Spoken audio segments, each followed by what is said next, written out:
Welcome everyone to this afternoon, or depending on what time zone you're in, this webinar in the Fostering Digital Wisdom for the Digital Age in the Fostering Personal and Social Virtues in Education series, run by the Jubilee Centre in collaboration with the Congregation for Catholic Education at the Vatican in Rome. You're very welcome this afternoon. My name is Aidan Thompson. I am the Director of Strategic Initiatives in the Jubilee Centre, and I'll be chairing today's webinar. The order in which we will go is that we have two speakers. We have Dr. Tom Harrison from the Jubilee Centre and Dr. Karen Bohlin, who will speak in turn for about 20 minutes each before we hand over to Professor Maria Cinque to offer a response. There will then be an opportunity for a question and answer session with the speakers, and I would encourage anyone that does have a question at any point this afternoon for any one of our speakers or for all of our speakers, please do post that in the chat function, and then we will turn to those. We will invite you to ask your question verbally, so we'll ask you to unmute your microphone and ask that question during the question and answer session. However, before then, just to reiterate what I said at the beginning, please keep your microphones muted and preferably your cameras switched off for the duration of the three talks, which will take us for about the first hour until 5 o'clock UK time. Without further ado then, I would like to introduce our first speaker. Dr. Tom Harrison is Director of Education in the Jubilee Centre and Reader in the School of Education at the University of Birmingham. He is a HEA, Principal Fellow and National Teaching Fellow. He is the Director of the Masters in Character Education course run out of the School of Education at Birmingham. And he is also the books editor for the British Journal of Educational Studies. Tom, this afternoon, will be speaking about fostering digital wisdom for the digital age. Handing over to you now, Tom. Thank you very much indeed, Aidan, and wonderful to see so many people coming to this session this afternoon, or this morning, as Aidan says, depending on where you are. And I was really honoured when I was invited to speak as part of this Fostering Personal and Social Virtue series. The lineup of speakers, and I know many of you will have been to quite a few of the presentations beforehand, as you'll know, is really impressive. So to be invited and asked to speak along the names that have been already spoken before and will follow on in the remaining parts of this series is really an honour. But it's also particularly exciting to be asked to talk on this topic about virtue and character in the digital age. This has been my passion, my research passion for sure, ever since that I started engaging in research on my PhD back in 2010, when at that point my supervisor, James Arthur, who many of you will know very well, and I were discussing topics that I might take on when I started my PhD. And at that point, it was become very clear that there was actually a great deal of place to actually see where a character-based approach to studying kind of what's happening in the digital world, particularly in the digital world that young people exhibit, was clearly going to be an important topic to study. But also there was a lack of kind of research around that area at that time. So over the last 10 years since I commenced my PhD, and I completed that in 2014, and then the 6 years of research that I've been carrying out since, I've continued very much focusing on both kind of looking at the theory of character and virtue in the digital age, but really importantly as well, in terms of how that turns to practice. How can we actually help educators, parents, people in the community who are addressing these big questions about how to help children and young people really flourish, given all the technological changes that are going on around them? How can we help them do that? So a lot of my focus has been on practice, including in the book that I put out earlier this year, called Thrive, How to Cultivate Character so Your Children Can Flourish Online. In that book was primarily for parents, based on the theory, a character-based theory, of which I'm going to go into some of today, but kind of hopefully giving kind of practical advice about what we might need to do. A lot of it was based on my own experience of having a daughter who was first getting a smartphone and trying to learn about, you know, how best to help her to kind of foster the sorts of virtues which hopefully will mean that she will make the most of the opportunities and avoid the risks that come with online. I've got the pleasure of going first, and what I think I want to do, because I've seen Karen's speak I'm going to start by just giving some context to this area of the digital age. Then I'm going to move on to talk about some of the theoretical approach or lens that I'd like to think that is really, or make an argument that it's really important for us to consider this digital age through a virtue ethical character-based lens. And then I'm going to finish by just saying a few words around practice, and in particular what myself and others at the Jubilee Centre for Character and Virtues are doing in terms of educational approaches and the research we're putting around there. And I think that will lead on very nicely, as I say, to what Karen's got to say following on, because I know through her slide she's very much working at the coalface and been undertaking a lot of activities and educational programs looking at how we might help children flourish in this area. My small hope from both my own presentation but from today is that I say quite often teachers, and I speak to a lot of teachers in schools, are very much shooting in the dark while trying to hit a moving target when trying to educate for what might be called digital citizenship. Shooting in the dark because there's actually not a great deal of advice out there and it keeps changing. Hitting a moving target because the technology and the apps change. Anyone who's got children will know how quickly the apps change. And so what I hope is we can just bring a bit more light to help educators who are kind of really trying to think about what more they might do in this space. Unusually for me, I'm actually going to read my presentation, which is also available online on the Jubilee Centre website, and I'm not going to use slides in the hope that I can bring some extra dynamism as I read this presentation. So I'm going to start by, as I say, just giving some context to this digital age, this area that we're particularly focusing on today. And given the almost ubiquitous use of digital technologies by children in the UK and elsewhere, and this is shown through all sorts of statistics that just shows, particularly in the Western world, how ubiquitous technology use is, I think we as educators have a responsibility to help children negotiate the risks and maximise the opportunities associated with living in the digital age. Although the term digital age is contested, in the interests of brevity today, I define it here simply as a period in history where humans are formatively influenced by various forms of communication mediated through digital technologies. In order to bring some further focus to what I have to say today, I will limit my comments primarily to a discussion of what might be described as the king of digital technologies, that being the internet. Since the British scientist Tim Berners-Lee invented the World Wide Web back in 1989, clearly the internet has become to be a technology that has dominated across the world. Berners-Lee at the time was working in CERN, and his original idea for the web was to support automated information sharing between scientists and other universities. The World Wide Web, which became popularly known as the internet, today has more than 4.66 billion active users worldwide. That's nearly 60% of the global population is online.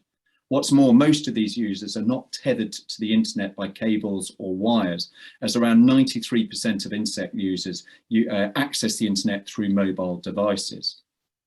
Clearly, we have come a very, very long way in a very short space of time.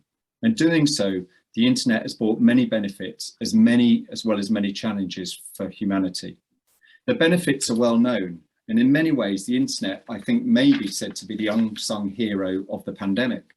It allowed scientists and medics to collaborate at speed on a global scale to tackle the pandemic and develop vaccines, etc. It enabled many people to continue to work and learn whilst lockdown was going on, and for friends and relatives to maintain contact. I want to acknowledge up front these and other benefits of the internet, but I want to stress that it has presented many threats to ethical living and human flourishing, and I will primarily focus my comments on these threats and risks. But as I say, I very much want to acknowledge up front that there are obviously many opportunities and benefits from the internet for children and young people, but indeed all of us. Much has been written about how the digital age, and in particular the internet, is raising new ethical questions and concerns.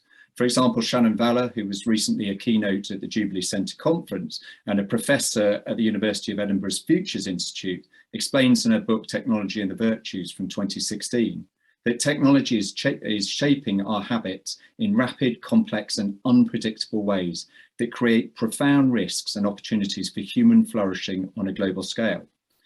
Whilst Valor writes more broadly about the impact of digital tech on society, Dean Cocking and Jeroen van der Hoven, again, Jeroen was also a presenter at our conference keynote at our conference recently. They introduced us to what they call the many faces of evil online in their book. The opening pages of the book make some shocking reading, as the authors provide examples of appalling behaviour that the internet has facilitated. These include examples of multiple forms of abuse, crime, radicalisation and threats to well-being, amongst others. The Financial Times journalist Rana Fuha explains how big tech companies such as Google, Facebook and Amazon have not lived up to their original intentions to bring benefits to humanities, and she claims that they have lost their soul. So the altruistic aims of many of these big tech founders at the beginning have very much been lost along the way. And those of you who've watched the popular Netflix documentary, The Social Network, will be very familiar with these arguments. So given the almost daily negative headlines about immoral and unethical behaviour online, it's perhaps not surprising that the UK media regulator, Ofcom, has found that parents are increasingly believing the risks to be outweighing the opportunities that digital technologies provide children. That has changed in the last 5 years, where most parents actually thought the opportunities were better than the risk. This is changing, and it will have changed even more since the pandemic. Perhaps of equal concern is the Ofcom research that also shows the number of 10-year-olds in the UK who own a smartphone has doubled in just the last 5 years. When a child possesses an unrestricted smartphone, that they can, in theory, communicate with almost anyone, anywhere, instantly, and normally or often when no one is watching, and in the absence of any regulation or the ability to put virtue into practice, children are likely to trip up on occasion, leading them, I believe, to undertake moral misdemeanors online of the sort that was described by Cocking and van der Hoven in their arresting book. My argument is that something needs to be done to help children to pause, to reflect on their online actions and make better decisions about how they interact online, to maximise the opportunities and avoid more of the risks that are there. And it is for this reason I advocate a character-based approach to digital citizenship education. And I now want to go on to explain what that might look like. Before explaining and providing arguments for a character-based approach to what is commonly known as digital citizenship education, I want to state a couple of important caveats to start with. Firstly, in my focus on education and also educators, primarily teachers and parents, I do not want to be seen to be absolving tech developers nor governments of their considerable responsibilities in this area. The tech companies make, and the government should regulate the technologies and need to do more to ensure that they don't bring about harm to individuals or society more broadly. However, there is a lack of action by many tech companies and governments to take responsibility and ensure digital environments help young people to live well in the digital age. The action is just not there. And I would say, until they do, I argue that a character-based approach to digital citizenship education will provide some protection against online moral misdemeanors until we find the tech companies and governments living up to their responsibility in this area. The second caveat is that in my focus on character and virtue, I do not want to be seen as being over-moralising here. I don't think it's fair to judge children's behaviour online too harshly, especially when many adult designers of technologies have not taken the moral high ground themselves. The Facebooks, TikToks, Instagrammers of the world have invented a new playground full of ethical obstacles for our children. I think we need an approach to education that takes this into account and helps our children to develop the character and wisdom to overcome these ethical obstacles, to spot them and to overcome them, which will help them, as I say, flourish in the online space. So having said those two caveats, I want to briefly sketch out my theoretical approach before concluding this paper with a more extensive overview of what might be practically done. Firstly, while providing a virtue ethical philosophical position, I do not want to dismiss the importance of other moral theories, including notably deontology, can bring to this table. For example, clearly a parent or teacher would be remiss if they did not insist on some rules for how our children use the internet. These might include restricting phone use and access. This is something that teachers and parents are always concerned and worried about how to restrict and what level of restriction is appropriate. limiting the content of what can be viewed online using blockers of the internet, or imposing an agreed netiquette for online communication. However, we need to recognise that digital rules are hard to enforce, and children and young people are well known for being able to find their ways to bypass them, such as acting anonymously online or using so-called burner phones, having hidden or secret phones they use. As such, digital technologies should be understood as both digital rules should be understood as both limited and limiting. They will likely be abstract. They won't attend to the specifics of any situation and are primarily concerned with making explicit the minimum expectations on behaviour. Whilst they are necessary, as I say, digital rules might be best viewed as the foundations upon which character, and what I will start to explain is this idea of cyberphronesis, practical wisdom for the online space, can be built. I see them as the foundations, the rules, for a character and phronesis approach. So the possession of good character and cyberphonesis is essentially, in my view, if young people are to autonomously and with good judgment manage their use of digital technologies in a way that contributes to their own and others' happiness, well-being and online flourishing. The conception of phonesis draws heavily on a neo-Aristotelian theory to promote the wise enactment of character virtues that are responsive to different situations and as fundamental for human flourishing, both online and offline, particularly since so many of our children live what might be called hybrid lives. So the argument I'm making is that we may need to think about particular virtues and particular form of wisdom for the online interactions that our children and young people live with. But these are similar to, they just take account the particular affordances of the environment, but they will be similar to the sorts of interactions that children and young people undertake in offline spaces as well. I first used the term cyberphonesis in articles that built on my PhD study into the influence of the internet on the character virtues of 14 to 16-year-olds. At the time, I found the term really useful to describe the key quality that I believe educators should focus their attention on when undertaking digital citizenship education. As an aside, I found out actually later from my PhD study that the prefix cyber derives from another Greek term, kybernetis, which 2,000 years ago in Greek meant helmsman. This for me was a really happy coincidence, as my idea behind cyberphonesis is that, like a good helmsman, internet users are confronted today with challenging task of navigating a very complex environment and ethical contours of the web that provide both opportunities and risks, as I've said. So our task is to help children navigate these themselves, to help them make the right decisions at the right time when online, and often when no one is looking. And it's not just me that thinks wisdom is important virtues to possess when online. A recent study conducted as part of the Jubilee Centre's research alongside my colleague Gianfranco Palizzi, we found that the virtue that most adolescents wanted their friends to show on social media was actually wisdom, with 38% of them choosing this as one of their top 2 desired qualities when we presented with them a list of 8 different qualities: 2 moral, 2 intellectual, 2 civic, and 2 performance virtues or qualities. 38% selected wisdom as one of their top 2. But furthermore, and interestingly, wisdom was also reported as the virtue that parents most wanted their children to show online, with 56% of parents actually choosing that as one of their top 2 qualities.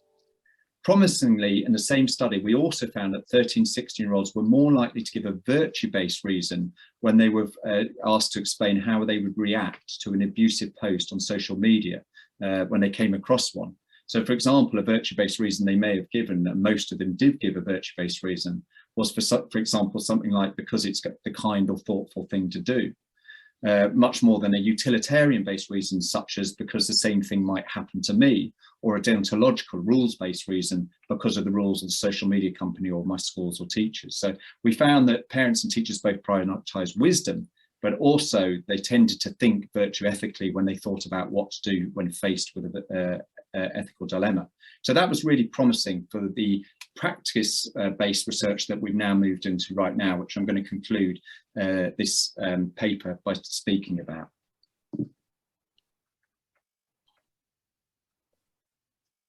So the really big question, I think, is how might we intentionally go about cultivating cyberphonesis in children? In addressing this question, I direct most of my comments to schools and teachers, whilst recognising that much responsibility also lies with parents and also policymakers to allow space and actually prioritise this area to ensure schools get space to give proper detailed attention to digital citizenship education. Currently, digital citizenship education is often poorly taught in schools. Schools and teachers are sometimes too reactionary, deterministic, or start from a deficit-based understanding of digital technologies, as I found out in my research. This is all very understandable, given the fact, as I said, that so much is hitting them very quickly, and they're often having to react to what's happening. This is often due to lack of teacher expertise and not being prioritised in the curriculum. A recent OECD study actually found that teacher expertise around the world in kind of understanding digital technologies was considered one of the lowest, only after special educational needs. The situation is further compounded by poor research about the impact of technology on children and an understandable absence of longitudinal research and a little or no impact evidence about digital citizenship interventions. The technologies change rapidly and teachers can't keep up. What is lacking is any framework for digital citizenship education, meaning there's no overarching organising principles that help teachers respond to this evolution. So I believe that situation can be improved if schools review their current approach and implement new approaches that build on a revived focus on character education. And at the Jubilee Centre, we're conducting research and working with teachers to bring insights about how this might be achieved. As a virtue, cyberphonesis will be largely caught through observing online and offline role models, experimentation, reflection, and growing up in environments that prioritise certain ways of living and behaving. Yet many of our efforts are currently directed towards a more explicit approach, a more taught character approach might look like. In doing so, a balance must be struck between showing how education of virtues might be practically achieved, whilst also seeking not to undermine the considerable and widely acknowledged complexities of cultivating character and cyberphonesis. Our approach has been to break cyberphonesis down into component parts, each of which we think we can direct educational activities at through targeted pedagogical approaches. These components draw on the Jubilee Centre framework, particularly the 2017 edition of it, as well as previous research such as that on virtue literacy, such as James Arthur's and others have been involved with. And the four components that we're targeting actions at are cyber wisdom literacy, cyber wisdom reasoning, cyber wisdom self-reflection, and cyber wisdom motivation. The next task is to direct educational activities at the cultivation of each of these, and that's currently what we're doing in schools across the UK right now. They're running a kind of a 4-hour programme that targets each of those components, and they're teaching it as part of citizenship education, or what we call personal social health education, as well as computer science in here. So we're expecting new insights from this Jubilee Centre intervention in 2022, when the data from the trial has been analysed. And we are hoping for promising results, as the intervention and methodology builds on much of the research that we previously conducted in the centre, as well as research I've conducted on how we might cultivate cyber wisdom in a previous research project published, which showed how virtue reasoning and perception related to online behaviour can be educated through explicit, conscious, planned and reflective character-based activities. So I'm going to just finish by saying a few concluding comments. In giving this very brief paper, I am aware I've raised probably many more questions than I've answered. I believe this is true of much of the research and practice in the digital age, as the pace of change makes it hard for any of us to keep up. However, I also believe that inaction is not an option. In the absence of good research to guide practice, starting to think about the issues through the lens of virtual ethical theory, I think is really appealing. As I've shown, it can shine a light on what a practical way forward might actually be. A further attraction is that by focusing on virtues and wisdom, we do not have to rely so heavily on creating rules to manage the big tech of the day, or indeed for tech that is not yet invented, as the character and wisdom-based approach is somewhat future-proof, because the virtues endure. I want to end on a hopeful note. If schools can give more focus to character education and preparing students for the tests of life, rather than just a life of tests, then we will help not just children today, but also future societies. After all, it is those that have been educated to live well in the online and offline world that will become the tech designers, the policymakers, parents, and educators of the future.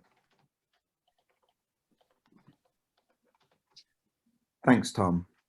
Moving straight on then to our second paper by Dr. Karen Bohlin. Karen was until recently principal at Montrose School in Massachusetts. She is senior scholar at the Center for Character and Social Responsibility at Boston University. And she's founder and director emerita at the LifeCompass Institute based at Montrose School. She's a practitioner and a scholar and will be offering some thoughts in her talk about an application of the practical wisdom framework. Over to you, Karen. Thank you, Aidan. It's good to be with you all. I'm just going to share my screen and turn on my video, which is not, that option is no longer appearing to me. Let's see, the screen will show. Yeah.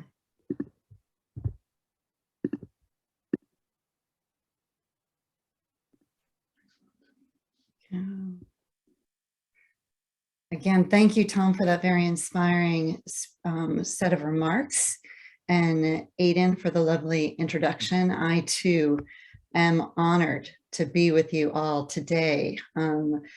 This is the first time I've been unable to turn a video on in a Zoom presentation, which I've done several of. It just does not seem to be giving me that option. Choose video filter. Here I am. That's a filter, but I'm not sure. Here we go. Hello, everyone.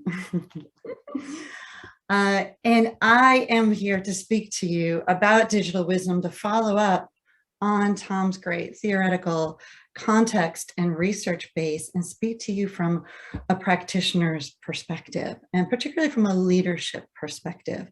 I have been in education as a scholar practitioner for over 30 years. I've been very interested in what those best practices and animating principles are that can help an institution create and sustain a formative culture. What do I mean by a formative culture? A culture in which the ethos, the expectations, the relationships, the habits, the policies, the culture created shapes habits, habits of mind, habits of heart, habits of will, forms lives. And I just wanted to take a minute to ask you to step back 10,000 feet before we address specifically digital wisdom. Why are we here interested in Catholic education? Why are we undertaking this work in educating young people in digital wisdom? What are we aiming at really? And what's the North Star that can illuminate a path forward? And what are the tools that can support this work? So Pope Francis said that we need to resolve our differences through forms of dialogue which help us grow in understanding and mutual respect. A culture of encounter demands that we be ready not only to give, but also to receive. The internet in particular, he explains, offers immense possibilities for encounter and solidarity. This is something truly good, a gift from God. And I think when we think, and I suspect the reason why all of you are here, because you really do care about the deep mission of your work, which is to form lives, to educate mind, body, soul, heart, and to help people become the greatest version of themselves so that they can give witness to their faith. They can give witness to who Jesus Christ is in the world through their work, through their lives, through their contribution. And yet we have so many challenges. And Tom said we need an approach that can help young people press pause and navigate the digital world in a way that fosters encounter, mutual respect, and dialogue, when its very nature seems to do just the opposite. So whenever we're thinking about any kind of educational endeavor, keeping our aim clear is pivotal. And in the educational landscape right now, not to mention the digital landscape, what we're aiming at is multiple. And often there are many competing goods that we are entrusted to pursue, from academic aims, high stakes testing, to economic challenges, to retaining and nurturing outstanding educators at a time when people are fleeing the profession in droves. So there are many aims that challenge us, and it's so important that as Catholic institutions, it's very clear that only a few things are absolutely central.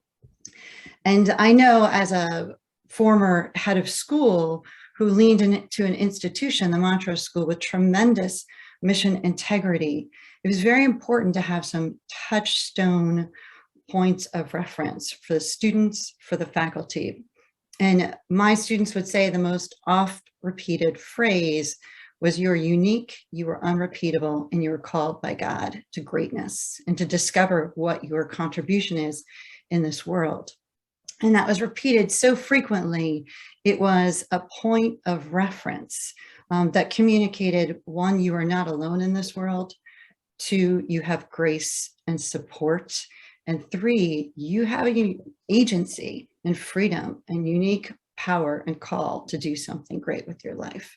And so in the schools that and institutions of higher education that are sending people into the world to create other formative institutions, our aim needs to be those virtues, those habits of mind, heart, and will that are not just ideals that remain posted on the wall: fair-mindedness, truthfulness, intellectual humility, but they represent the kind of thinker, student, and intellectual who's going to make a contribution with his or her work.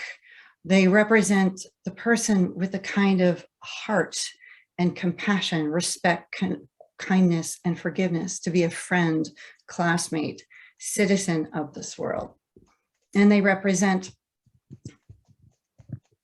the courage and self-mastery to lean into that which may seem fearful, because we know it's good, it's true, it's noble, and it's worth pursuing with great strength and tenacity, and to have the self-mastery to resist those internal and external temptations that can undermine the use of our time, our talent, and our energy.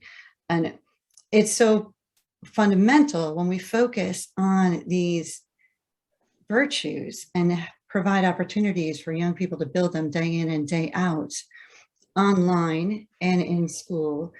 They come to understand and appreciate that their choices reveal who they are, and they can constantly refine and grow in these habits. So I'm very hopeful. And if there's three things I'd like for you to take away from today, is that there's tremendous hope if we give young people a practical wisdom framework so that they can navigate their digital lives with wisdom, practical wisdom. They can make a positive contribution in the world. We're going to look at the practical wisdom framework as an application of digital wisdom, and then talk about, as time permits, some other tools to assist with digital wisdom. So why am I so hopeful? What are my core assumptions? What do I believe about young people and the educators that we form in our institutions? One, we're all works in progress with enormous dignity and capacity for growth and change. Character is fostered in the context of relationships. We need to accompany young people in this journey, particularly their maturity as secondary students ages 11 and 18, to become who they are in a complex digital world. And we learn more from a life than a lesson. And in a technologically mediated set of relationships, it is not as compelling as the persuasive power and appeal of real relationships. And these virtues, strengths of character shape our agency and ability to act and respond in ways conducive to thriving in school, work, and online. We need practical wisdom to aim at what matters, to deliberate well, and adjudicate competing goods so we can take virtuous action and context. And practical wisdom is at the heart, the digital phronesis Tom spoke of.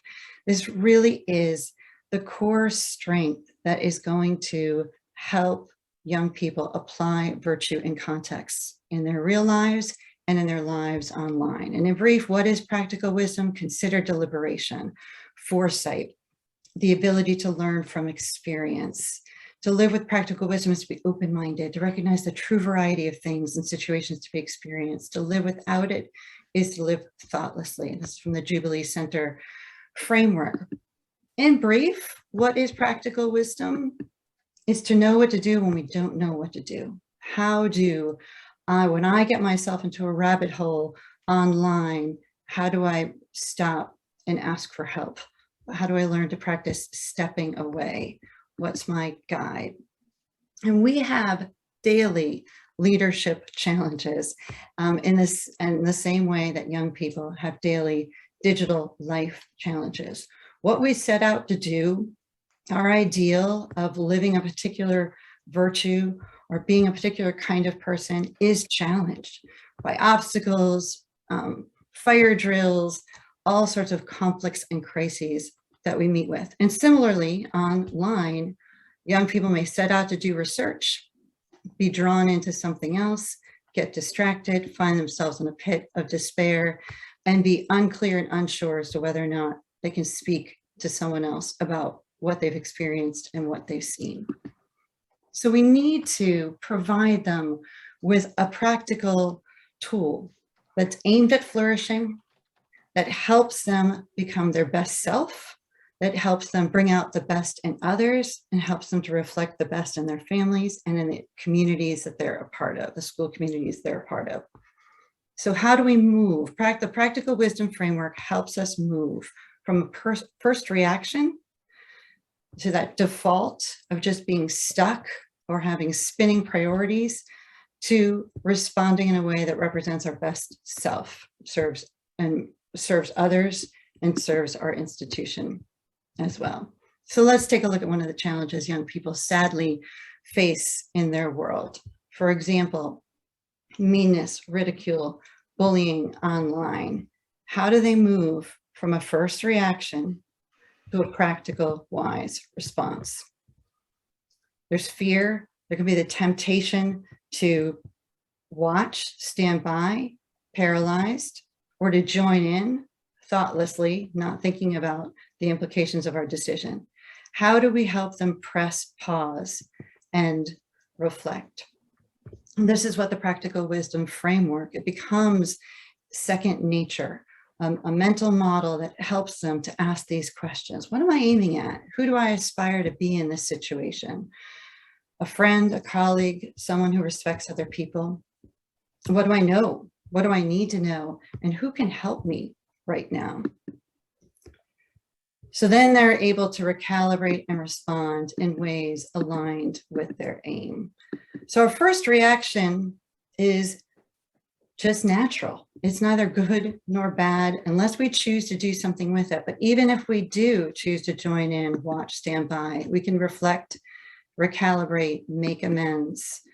We can be a courageous citizen online, learn to solve it or report it, and develop those habits and practices that are reflective of our best possible self, that again, bring out the best in others and build up the digital world and the wider community in a way that's positive. So educators and leaders have this challenge all the time. Here in the United States, last January, there was so much political upheaval, particularly after the attack on the Capitol building on January 6th. Students assess the situation, start drawing conclusions rather quickly, spreading posts and memes, mocking other views on social media. What do we do as educators? So the students were brought back to class. The teacher addressed head-on the tensions building among the classmates over the judgments being made. She used the practical wisdom framework to guide a follow-up history class. What did it look like? Well, first, She shared some research. 50% of Americans avoid talking about controversial issues through face-to-face dialogue. Most others only talk with those with whom they consider allies. We make judgments to assess if someone is safe to talk about controversial issues, decoding phrases, social media posts, bumper stickers, book titles, long signs. And she insisted who we are and what we stand for as a class, as a school community, is about much more than that. She said, let's first acknowledge the first reactions you're having to this situation and the whole history of political tension in our country. Allowing the students opportunity to list their first reactions, some which were as far as criticizing, labeling, stereotyping, others withdrawing just to go along, to get along, created a safe space to acknowledge this human fundamental reality. We have our first reaction, but a first reaction doesn't have to define us, doesn't have to represent our final choice. Then she facilitated the reflection. After they realized that they all had strong emotions, they were prepared to ask, make the space for reflection, thinking and learning. What do we know? What do we need to know about what's going on? Who can help? Who can we ask? They did an assessment, an audit of the sources of news the student had been using. They expanded that set of resources. They wanted to understand the situation in light of history, in light of current events, in light of their relationship with one another. As they established their aim, they were able to then identify steps of how they were going to approach research, discussion, online and in person, and establish a set of conversation norms and respect norms in the digital landscape.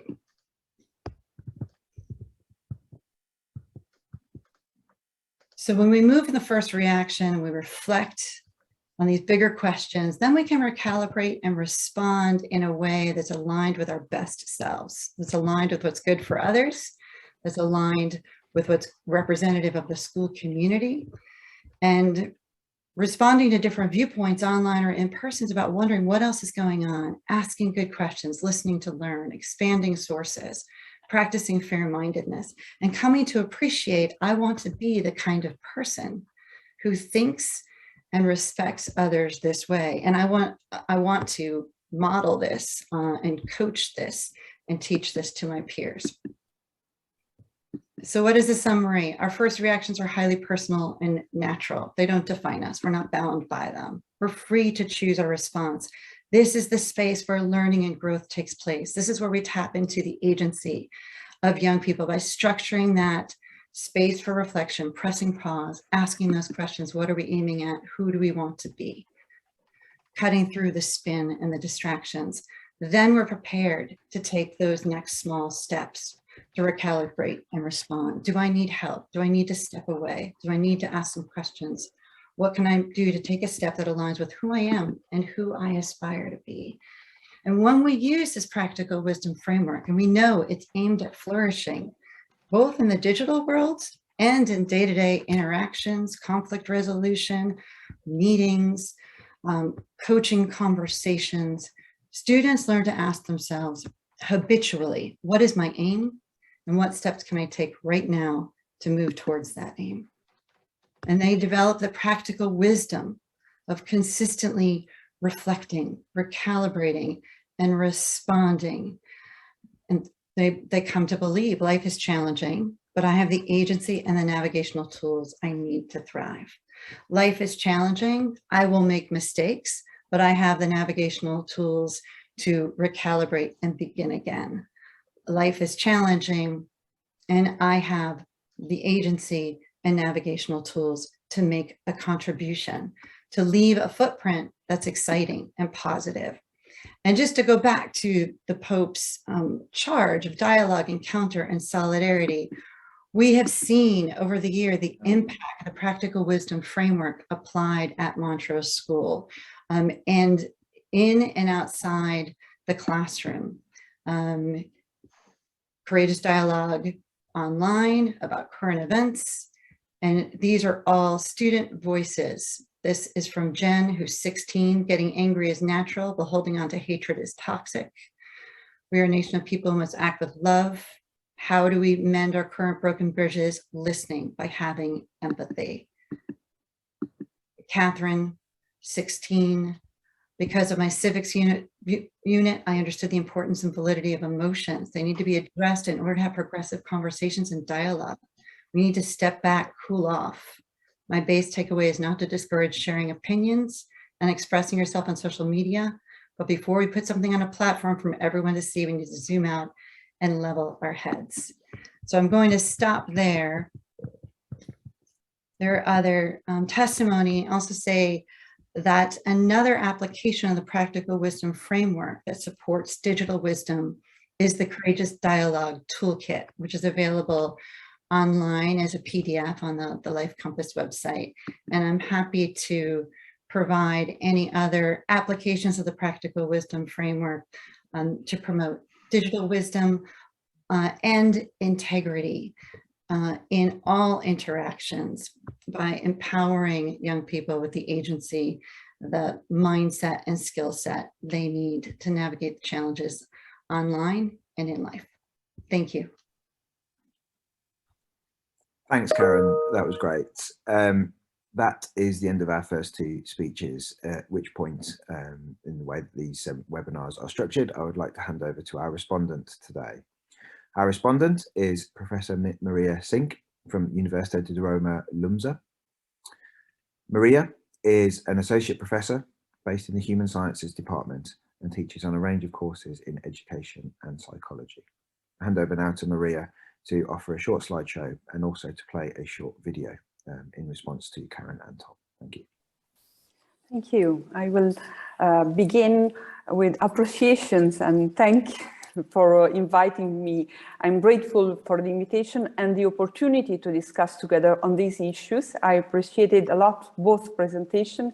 I find amazing the compass presented by Dr. Bohlin, by Karen, and very interesting and stimulating the character-based approach to digital education, digital citizen education, with the concept of digital phronesis proposed by Dr. Harrison.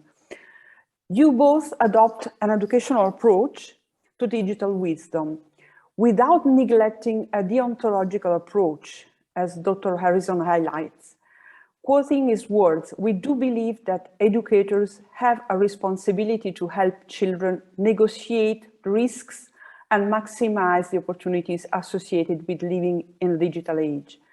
So you do not demonize the internet that, as indicated by Dr. Bohlin, quoting the words of Pope Francis, offers immense possibilities for encounter and solidarity. The internet might be said to be the unsung hero of the pandemic, stated Tom. Without it, we wouldn't have been able to continue working, studying, researching, helping, and taking care of other people during the lockdown. Nevertheless, you both recognize that children need guidance to navigate and become autonomous helpsmen, as Dr. Harrison indicated, building on the etymological roots of the word cybernodes. So before diving into my comments to your contribution, I would like to share a brief background to the concept of digital wisdom that might have been interpreted in different ways over the last 10 years. So I will share my desktop. Please just let me know if you can see it. And the first time, sorry, I have to go back, sorry. The first time I came across the expression, the concept of digital wisdom, it was when reading a book of Mark Prensky, From Digital Natives to Digital Wisdom, hopefully saves for the 21st century learning, published in 2010 by Mark Prensky, the originator of the famous metaphor, digital natives, digital immigrants. It is very popular yet controversial metaphor. There were also jokes about it. In this book, 10 years after the birth of this successful but also very controversial metaphor, Prensky outlined that while the distinction between digital natives and digital immigrants will progressively become less important, new concepts will be needed to represent the continuous evolution of the relationship between man and digital technologies. So in this volume, Prensky introduces the concept of digital wisdom, a human quality which develops as a result of the empowerment that the natural human skills can receive through a creative and clever use of digital technologies. This vision, that might be also controversial, includes two basic concepts. The use of technologies to access the power of knowledge to a greater extent than our human potential allows. In this sense, it seems that wisdom belongs to the machine and not to the human.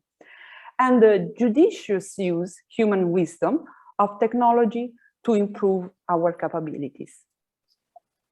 Okay, I can't go for, yeah.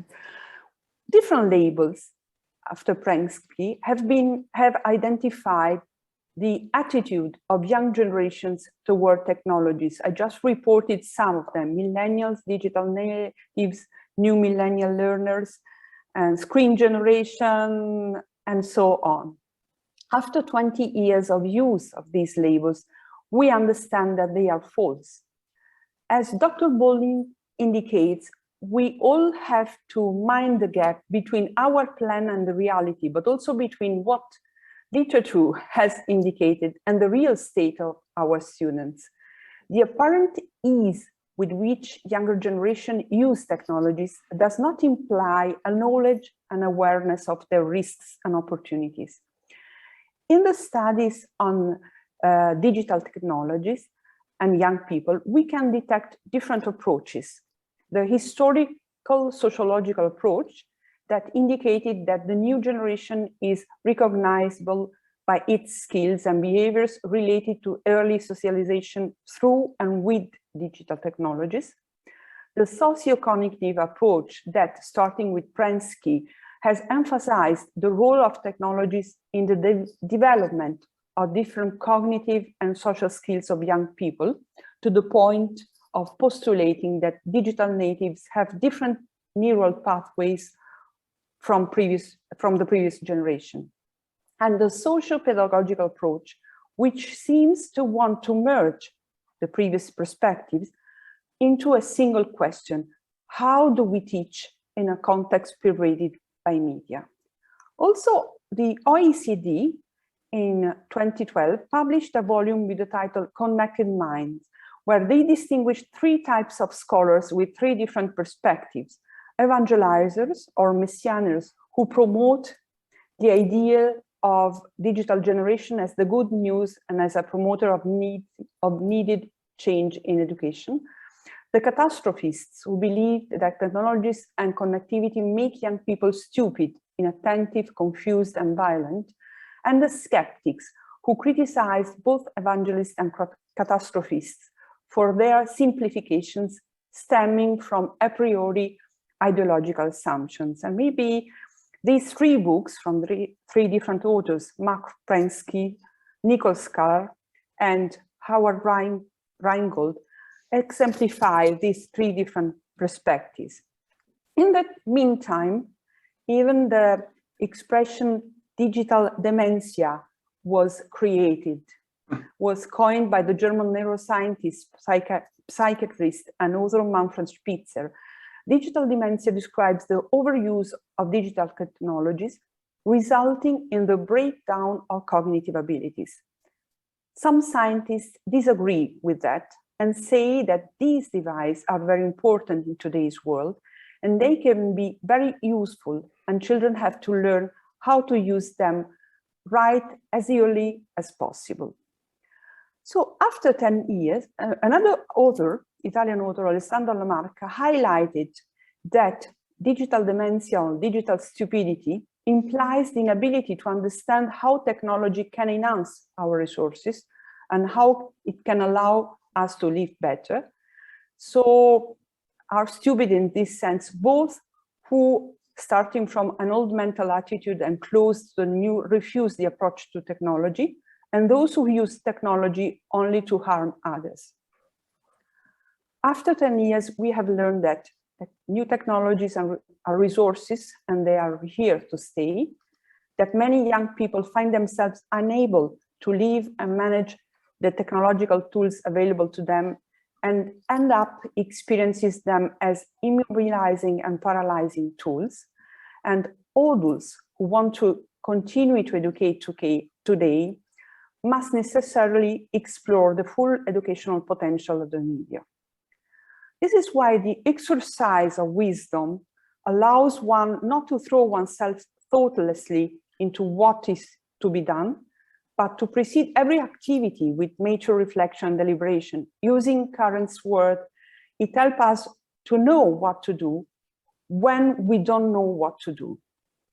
So online and offline life call for a profound integration. So the philosopher Luciano Floridi has created the expression on life, highlighting that young people even don't understand the difference between online and offline, being always connected. As Dr. Harrison indicated, nearly 60% of the global population is online and 93% of them access the internet via mobile devices. Another metaphor used by Floridi is that of the mangroves. We live in the mangroves area, he says. Mangroves are a kind of trees that adapt to live in harsh coastal conditions. Specifically, they grow up and flourish in brackish water and precise point when rivers join the sea. So it is the only place where they grow. It is an environment that cannot be understood by studying it in the context of fresh water or salt water, but it is the ideal environment. So the author suggests an analogy for the way we exist in advanced information society, neither online nor off life. There are opportunities, instant communication, communicating with distant people, geolocalization and other, but there are also risks, threats. So for example, addiction, fake news, bullying and cyberbullying, hater speech. So a challenge for the this kind of state, we present a challenge for the education in the post-COVID pandemic scenario.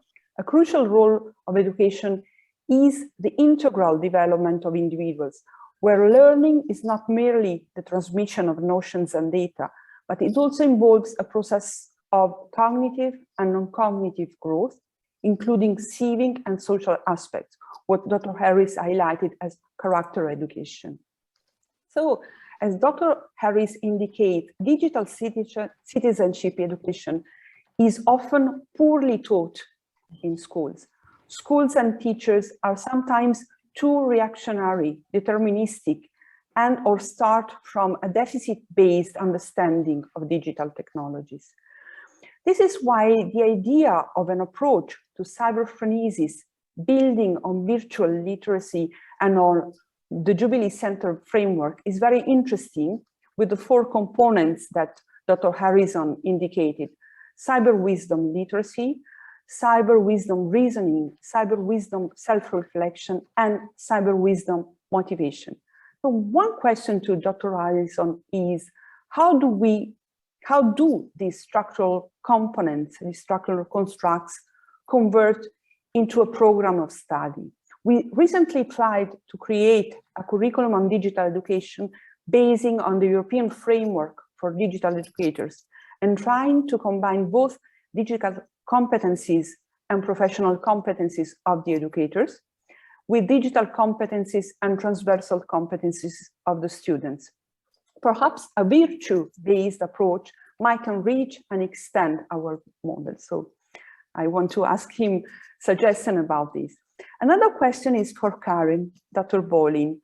So the practical wisdom framework presented that I liked very much includes 3 steps that, quoting from your slides, are the following: respond, reflect, and recalibrate.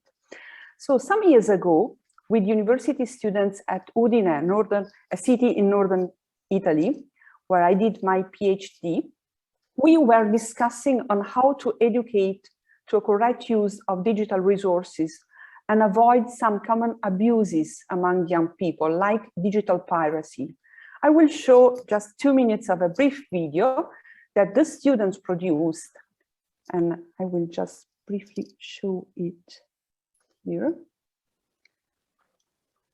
In the video, there are apps that maybe are no longer existing, but I would just wanted to show the concept that they indicated as important.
Okay, so what student wanted to highlight is that it is sometimes possible through technology to rewind. Rewinding, students might be more aware of their actions on the web. It is not always possible to rewind, for example, cyberbullying, but what they indicated is specifically to learn to avoid abusing the digital resources using digital opportunities like the simulation. What do you think, Karen, about that? Would you add a fourth R to respond, reflect, recalibrate, even rewind? Thank you. Thank you. That was a phenomenal presentation, summary, and equally hopeful and inspiring. I think what these videos illustrate is the importance of engaging young people in this challenge. They know they are the future, that this is our world. There's no use in going in the direction of being Luddites or lamenters. So giving them opportunities to reflect on the challenges and create age-appropriate, media-appropriate tools and creative inspiration is really powerful. And that is a part of acknowledging what's going on. They might be trapped or addicted to behaviors. They know their peers are. When they acknowledge that reality, the idea is not to shame or blame, but say, how can we capture them? So if we invite them to say, what are we aiming at? What we're aiming at is finding positive alternatives so that we can be the kind of digital citizens that are leaving an imprint that's building solidarity across ages and across countries. And so I've had students do positivity blogs and make decisions that every post is going to inspire or uplift someone. The words that they use are going to build up, not tear down.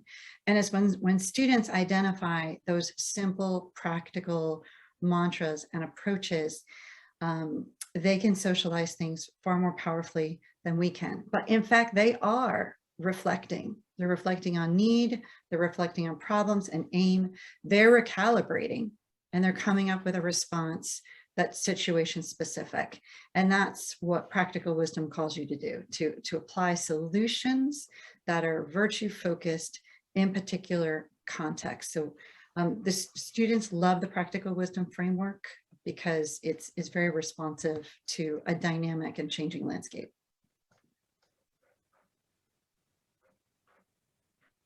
Thank you. Thanks, Karen. Thank you, Maria, for that. Give Tom an opportunity to respond to Maria, and then I'll hand over to Jörg to chair the question and answer. Yeah, thank you very much indeed for that, Maria. And you really seem to have picked out some of the highlights of my paper. So thank you very much indeed. It's great to hear those have been kind of heard. Yeah, the question you asked specifically was the big how question, which really is the kind of billion-dollar or multi-billion dollars in the digital world question about, you know, how might we go about cultivating kind of practical wisdom and indeed all the other virtues that are necessary to help children kind of live good and flourishing lives in online and offline spaces. And I mean, there is quite a bit of, as you all know, kind of interventions and research around some different interventions around there. But a lot of the problematics with these research in these areas is that the technology moves too quickly. I think you mentioned yourself, even in your own video, you weren't sure if the apps were still available. So you complete a piece of research on digital technology and it takes time to do it really well. And then suddenly the whole things have moved on and we're having to change. And this is echoing Karen's point, but what everyone's, I think, said so far. One of the attractions at going at virtue and cyber wisdom is the tech may change, but actually the sorts of virtues that we think are important, whether it be honesty, compassion, justice, I know, you know, temperance, etc., we think are important, generally stay the same in these sorts of areas. Obviously, they need to be applied to different situations and in those sorts of contexts, but generally they stay the same, which I think is very reassuring for parents and educators who often spend too long thinking, I just don't know enough about this tech, or I don't know what's going on with these apps. But actually, they've lived in a world where they believe that a lot of these virtues are still important, and actually having conversations with our children around those sorts of virtues and not necessarily fearing that we don't always know what's happening in the digital world is really important. And so very briefly, what we've been trying to do is to show how those conversations around virtues may be structured more clearly with the four component model that we're using, and then we're using kind of well tried and tested character educational pedagogical approaches to apply to each of them. So for example, the use of narratives, the use of exemplars, the use of experiential and reflective learning, the use of moral dilemmas in different sorts of formats, whether it be through videos or films, etc. We've been harnessing it through those particular components, and as I say, we're trying that out right now, and hopefully we'll have some promising results to share next year on that.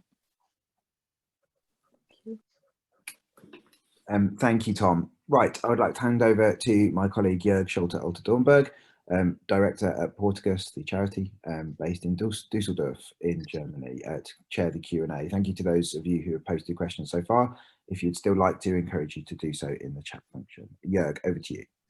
Thank you very much, Aidan. And first of all, thanks to Karen, thanks to Maria, and thanks to Tom for these inspiring presentations. And as you can easily see, we've got already 5 questions, and I would like to start in reverse order to give the floor first of all to Father Jared Heaslip.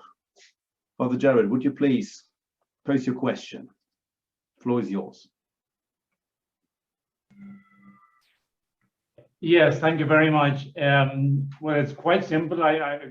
I think it's very difficult to find the virtue which will help people navigate properly and use properly technology. So maybe it has to be a complex question and complex solution. As it occurred to me that we use the 4 cardinal virtues, we're widening the scope and giving different approaches to help get this digital citizenship on the way. I don't know if any of the speakers would like to comment on this. Who would like to comment on this? I'm happy to comment. Thank you for your good question.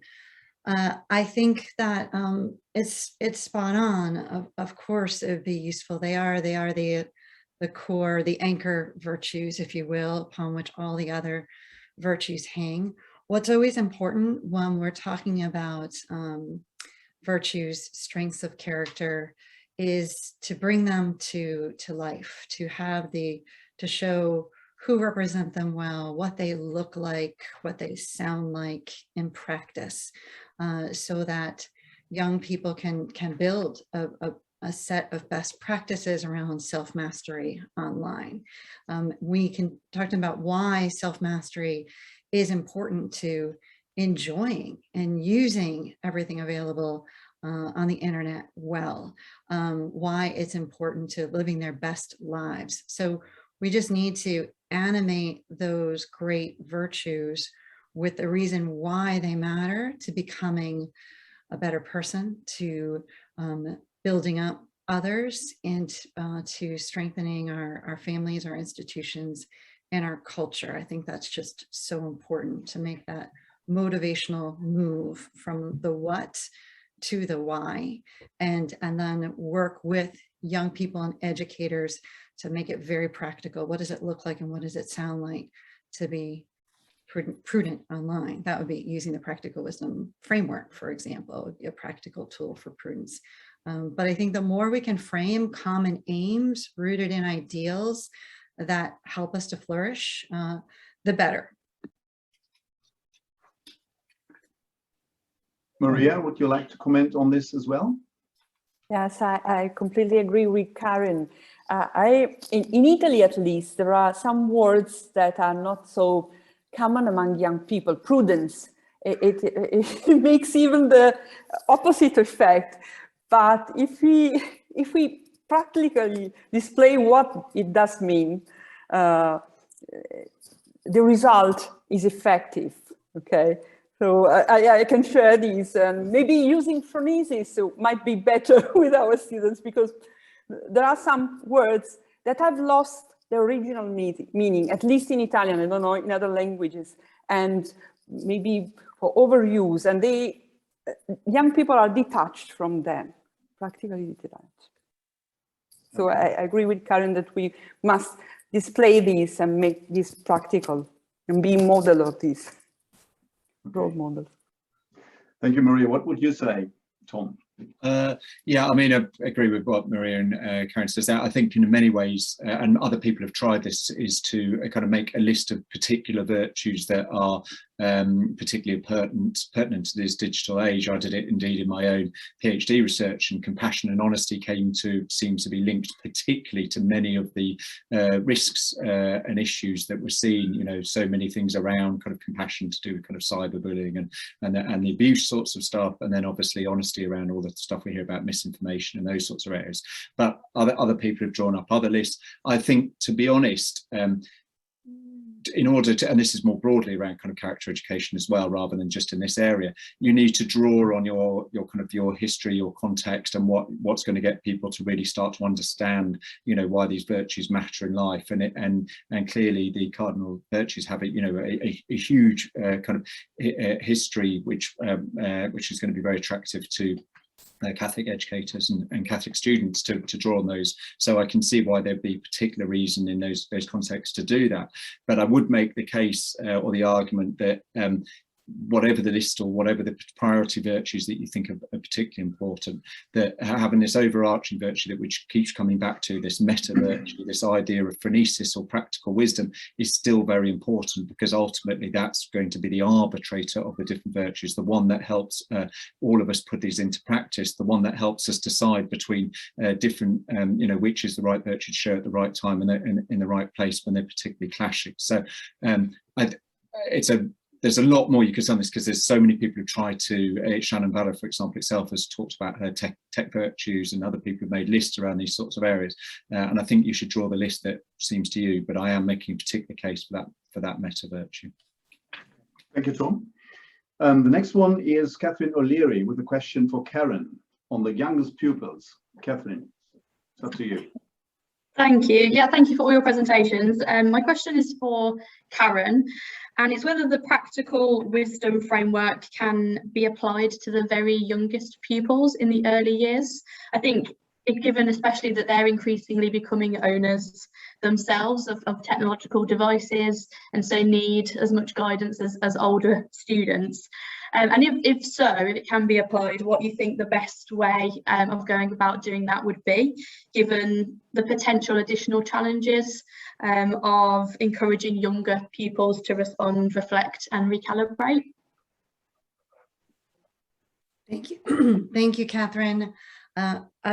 Before I respond to the younger children, I just want to focus on parents, because our work with parents is not to be underestimated. Yeah. And that starts with the very basics of just sharing what we're aiming at and why, but also all research-based best practices, from best practices of safety, emotional safety, physical safety, having certain filters in your home.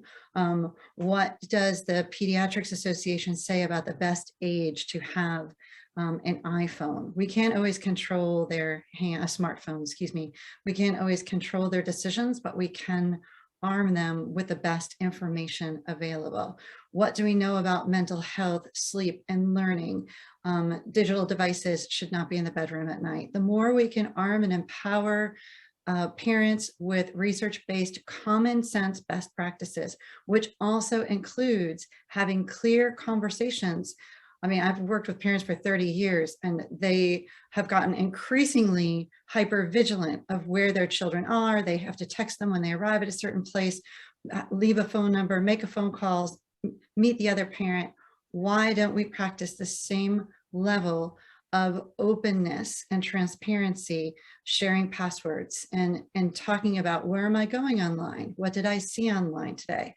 So I think the first way we help young people is by helping, and the youngest ones, is by helping the parents with all of the great digital resources that Maria shared, the books that Maria shared, I've used in my professional work with parents, having speakers, encouraging that, because they will help their children practice self-mastery by having times and places in which they can use social media, by giving them an opportunity to name their feelings, their first reactions. But I want to use this right now. They can name those emotions. That's good practice for them. And then mom and dad can say, that's tough. I appreciate why you feel that way. And they could even say that feeling will go away, but they won't always say that. The key is to acknowledge and honor those first reactions, and then make the space and say, remember, this is what we're aiming at, that we use, we have this amount of playtime, we use it for math help, we use it for writing in this way. You keep giving those reasons, and that I want you to be, however a parent can define who you are, what you're aiming at as a very, very young child. For sure, they can be helped to press pause, to reflect, and then to recalibrate and make a choice that's fitting. So it's a very good practice for parents to model, to coach, and to teach. And for teachers to model, coach, and teach it in the classroom. Absolutely. Thank you very much. Maybe I can jump in, because it's similar to my question. How do you reach these parents, and how do you avoid not only preaching to the converted? Would you like me to tackle that one, Jörg, and then? Exactly. Yeah. Yeah, that's great. Comment, Karen. Yeah, fantastic. I mean, certainly we're talking about parents who are hard to reach, and also children who are hard to reach. And in many ways, we may say when our children are kind of buried in a screen, they're particularly hard to reach. I mean, how many times have you had to try to ask your children to do something and they're just kind of completely buried? So, that hard to reach actually really extends much further. But actually, and I want to talk first about children, and then I can say something about parents. But children are also, I think, it's difficult to know which ones that we actually really need to reach out in this space, because so much of this interactivity is taking place when children, as Karen says, children shouldn't have phones in their bedroom, but so much of it is taking place when children are behind screens and not in places that we can actually see what's going on. In schools, you often get a sense where if there are issues, or which are the children that we really need to focus on, because you see it in the behaviour in the playground, in the classroom, or in those sorts of environments. But it is particularly hard to find that those are hard to reach in this digital age, because it's hidden. And that's why I make such a play for the importance of schools.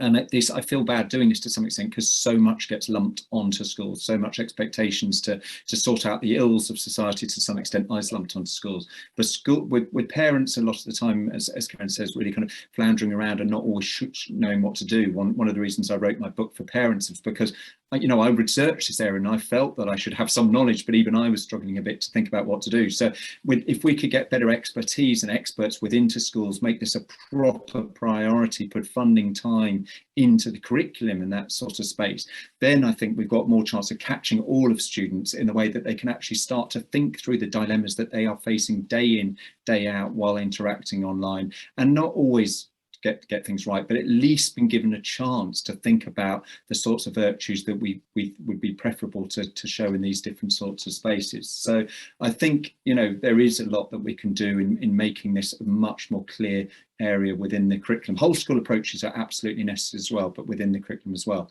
And that is certainly not to let off parents. It's just saying that I think there's schools have been dealt a bad hand on here because there just really isn't any curriculum space within this, but also teachers just are not being offered the sorts of education that they need at this crucial time. Okay, thank you. Thanks, Tom. I agree. We do have the students captive, their attention.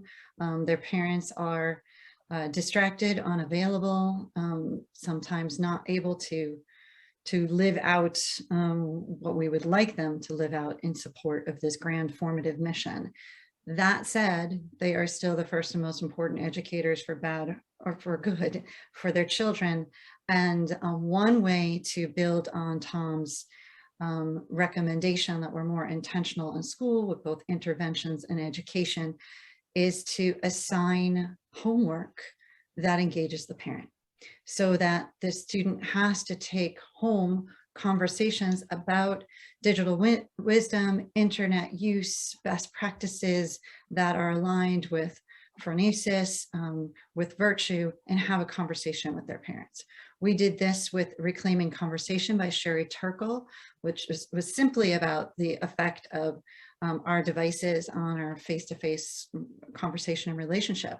And the students, secondary students, conducted a study within the school, and then they also had assignments that they brought home to their parents, guardians, and had discussions with them about. So raising awareness from the child to the parent is one vehicle, and having very explicit assignments. With the COVID pandemic, the amount of parents participating in online meetings doubled in my school environment. So there's now opportunity to communicate with parents in short, tight ways and to replay. It should always be inspirational and practical. So we can access parents more, and we do need to go back to the key questions.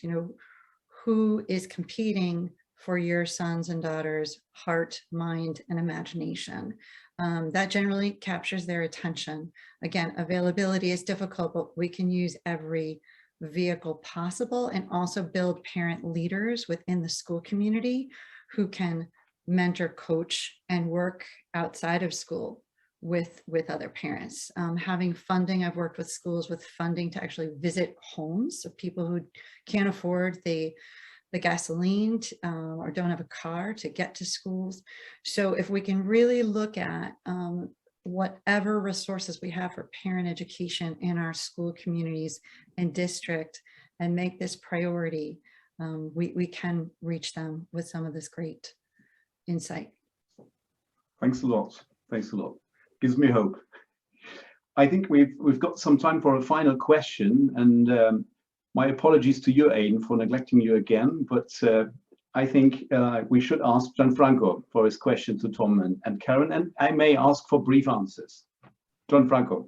Yes, hi, and thank you, and thank you to all the speakers. I mean, your presentations have been really interesting, and I just wanted to ask a question to kind of tap into kind of a more holistic picture, which doesn't involve, that just educators and parents have a responsibility when it comes to educating, of course, the children so that they can develop cyber wisdom and they can use the internet in ways that are both wise and responsible. But I also would like to hear more about kind of the responsibilities that we might expect, big corporations like Google and Facebook to also kind of have as part of this kind of holistic imaginary, if you will. And so my question to not just to Tom and Karen really, but to all of the speakers really, is how optimistic do we feel about the potential of tech companies such as Google and Facebook to design better digital products that can help users cultivate virtues and wisdom?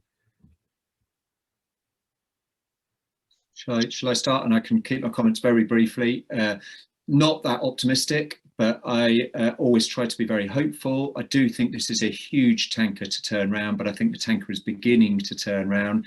Ultimately, these big tech are going to be run by their shareholders, and they're going to resist regulation where they always can.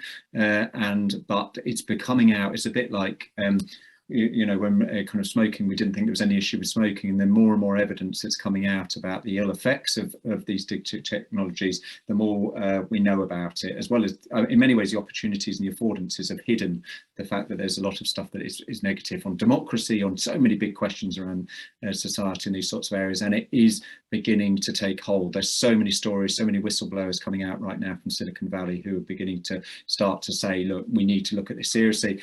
And I'll finish by saying the same affordances that make the internet in particular troublesome for children and young people, the connectivity, the fact that they kind of whiz through time space, those affordances can also really be put to good use to kind of tackle global issues, but also in what the inference of what you're saying here is actually to kind of teach about character and virtue online in different. So these technologies can actually be turned to very, very positive ends, and I think we need more research and understanding about how that might look like. So I'm hopeful that actually the tanker is turning right now. Thank you. Karen.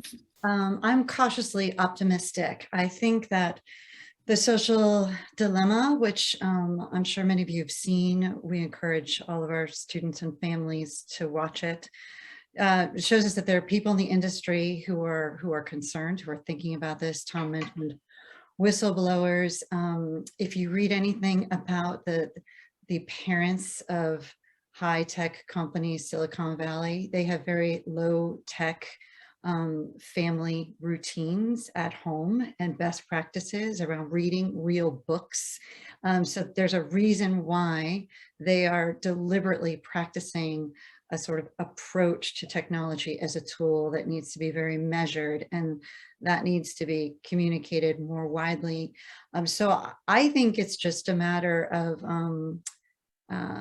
getting in front of these folks and collaborating with the right people. Cyberphones, the practical wisdom framework, certainly has an application in leadership well beyond schools. There's interest in business, there's interest in other nonprofits.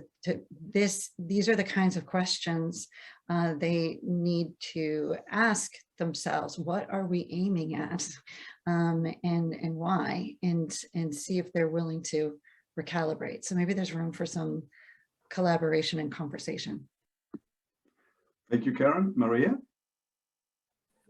I'm neither optimistic nor pessimistic. Nevertheless, I do believe that the educational approach that you both, Karen and Tom, have highlighted is the winning solution. So I think that although optimistically thinking, also pushed by governments, these companies might find the right way. The best way is to build people's mindset, in order to build their critical mindset towards anything, even books if you want, not only technology. So technology gives us many opportunities, but building this critical mindset through education is a key point, key issue. Just picking up what Tobias has just posted in the chat, I think my question wasn't intended to be too provocative, but whether people mind a stab at a 15-second or 20-second answer just to satisfy Tobias and hopefully other people that are willing to stay on just for a few seconds.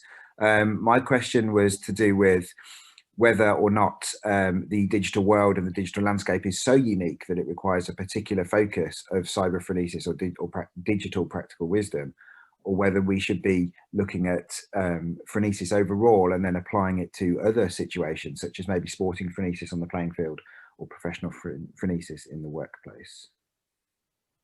Should we go? Do you want to go first, Karen? Give a 15-second. Go ahead, Tom. You go first. Yeah, okay. Thanks, Tobias and Aidan. It is an absolute key question. My short answer is every form of phronesis is situational. So whether it be on the sports field, whether it be in the professional, whether it be in the digital age, clearly, you know, it is situational. So you may, but what I'm trying to do within the kind of cyber phronesis is just to attend or make a kind of particular reference to the particular affordances of the digital technology. And I do think they are quite different from what a lot of any of us have previously faced in this sorts of area. And so it just brings a particular attention, I think, by using that term, to those affordances in those areas. But clearly, you know, the phronesis in itself, by its own definition, is about the application to different situations, wherever they may be.